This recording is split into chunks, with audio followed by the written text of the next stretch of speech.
السلام علیکم درنو ملګرو، ستړي مشئ. خدای تعالی دې وکړي چې تاسو ټول به روغ جوړ او د ژوند په ټولو چارو کې بریالي یاستئ. نن درته یوه مهمه موضوع لرم. غواړم په دې موضوع چې همیشه خلک په اړه څېړنه کوي، همیشه په خلک په اړه غواړي چې وپوهیږي. داسې موضوع چې له څو کلونو راهیسې شاوخوا شپږو کاله کېږي زه خپله چې په دې اړوند هره موضوع پیدا کوم، لولم یې، تر اخره یې ګورم چې څنګه له دغې څه چې زه یې لولم ګټه واخلم. موضوع دا څه ډول مطالعه وکړو، څه ولولو او ولې باید ولولو.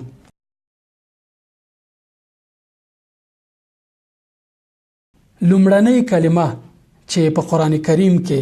الله تعالی نازله کړې ده وعبد ربک نه ده، چې الله تعالی همیشه په دې ټینګار کوي چې زما بندگی وکړي، خو لومړی کلمه چې نازله کړې ده دا نه ده چې زما عبادت وکړي یا سبح اسم ربک، دا هم نه ده. خو الله تعالی چې لومړنۍ کلمه نازله کړې ده تاسو ته معلومه ده چې اقرا ده، اقرا ولوله. د دې کلمې په منځ کې یا د دې کلمې په نازلولو باندې داسې ښکاري چې الله تعالی مونږ ته وایي چې ولولئ، ځکه دغه لوستل د بندګي د الله تعالی د پاکي بیانولو، د الله تعالی د پیژندلو، د انسان ځان د پیژندلو د هر څه کلی ده. کله چې مونږ ولولو په دې معنی چې هغه نور مسایل چې الله تعالی ورته اهمیت ورکوي هغه اتومات ډول باندې مونږ پرې پوهیږو. اړتیا یې نشته چې پیل پاغې وکړو، اړتیا دا ده چې پیل په دې وکړو چې ولوله. که موږ او تاسې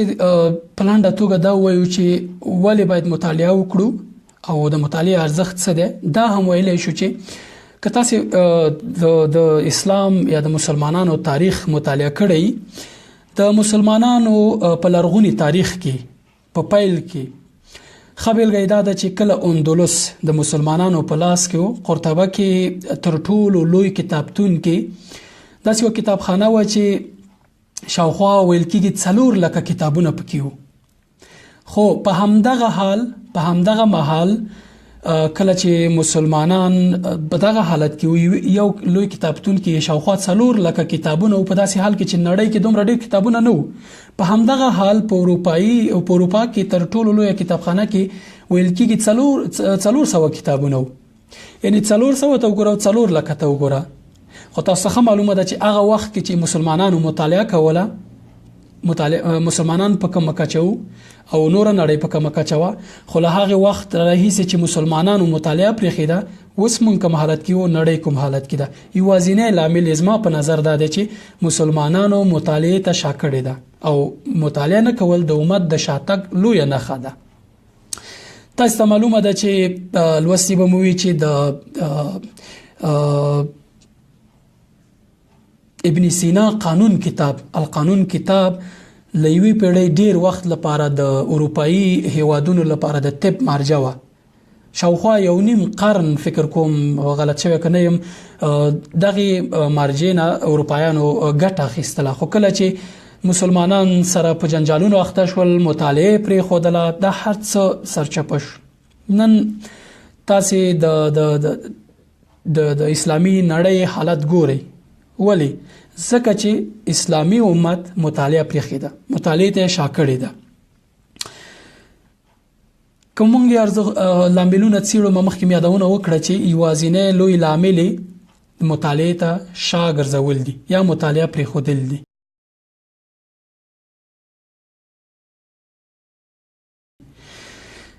په نننۍ ورځ کې یو 2 کاله مخکې د مسلمانانو حالت په اړه بحث لږ غزوم. یو څو وخت مخکې 2 کاله مخکې شاوخوا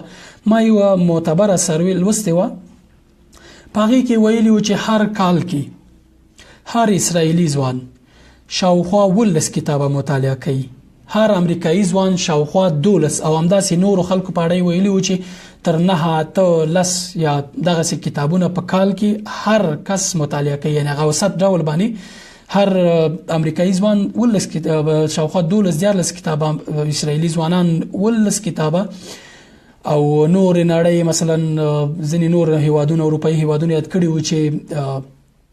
هغوی هم ترلاسه یا 9 8 دغه سي کټګوریو کې کتابونه مطالعه کوي په داسې حال کې چې 10 مسلمانان څومره د افسوس خبره ده څومره بدمرغي ده چې 10 مسلمانان یو صفه مطالعه کوي په یو کال کې یعنی هغه مسلمانان چې مطالعه نه کوي د هغه یو $70 واخله په هغه مسلمانانو باندې واچوي چې هغه مطالعه کوي په اوسط کچه یې راوځي تقریبا 10 کسه مسلمانان یو صفه ولولي زه فکر کوم سروي معتبره و ډیره یعنی به بنسټه نه و یو مهم ځکه مالوسته و په یاد مې نه دي چې کوم ځای وخو دا چې د افسوس خبره اوسه پورې مې ذهن کې شته او د مزوري چې ولی مسلمانان مطالعه نه کوي او تاسو ګورئ چې 10 مسلمانان چې یو صفه یو پاڼه کتاب یا یو پاڼه مطالعه په کال کې کوي نو بدمرغه باید نه وسی په دې کې هیڅ د شک خبره نشته چې دغه مسلمانان باید تر ټولو بدمرغه ملت ووسی کدا مسلمانان غواړي چې خپل حالت بدل کړي یوازینۍ لارې دا ده چې مطالعه وکړي په ارزښت یو فرانسوي فیلسوف نچا پوښتنه کړې و نو مې را نه هیر دی چې راتلونکو نسلونو کې به څوک برلاسي او څوک به خلکو واکمني ځواب یې دا و چې هغوی چې پوهیږي څنګه مطالعه وکړي نو د دې لپاره چې خپل حالت بدل کړو باید مطالعه وکړو سقراط مشهور دی تاسو به پیژنئ هغه نه چا پوښتنه کړې و چې څنګه په چا برلاس کېدای شو هغه وته ویلو چې لدغه کس چې غواړي په برلاسه شي پوښتنه تیر وکړي چې څومره کتابونه دوی مطالعه کوي هغه چې مطالعه کوي هغه پوهیږي چې څه ډول باید حالات سره ځان برابر کړي او څنګه باید خپل ځان دفاع وکړي یو بل لاند مثال کې غواړم د مطالعې ارزښت درته بیان کوم هغه دا دی چې یو انسان چې په یو تیاره کوڅه کې چې هیڅ رڼایي نه وي او د کوڅه له پیچمونو له خندونو له کندو ډکه وي دا انسان په دې کوڅه باندې حرکت کوي هیڅ تیاره ده هیڅ رڼایي نشته فکر وکړئ څومره به دغه کندو کې وغورځېږي څومره مخ ته به هغه شیانو سره چې د زیان رسولی شي مخامخ شي دغه کس هغه چاته ورته دی چې مطالعه نه کوي خو هغه کس چې مطالعه کوي مثال یې داسې دی چې یو څوک په دغه کوڅه باندې زی مخې ته رڼایي ده او دغه کس په دغه لار باندې هر څه ویني لاغه نه ځان بچ کوي مطالعه یا معلومات یا لوستنه هر څه چې د ذهن د رڼایي ده د ذهن لپاره رڼایي ده ان دغه مطالعه چې مونږ کوو په دې معنی چې خپل ذهن روښانه کوو داسې روښانتیا چې مونږ ته اصلي لار ښیي د دې لپاره چې انسان په خپل اصلي لار باندې خپل مسیر باندې پرته لدی چې له خندونو په زیان نشي امان ویتري نو خدای چې مطالعه وکړي او مطالعه د تلار ښیي هیڅ ستونزې سره به مخ کیږي نه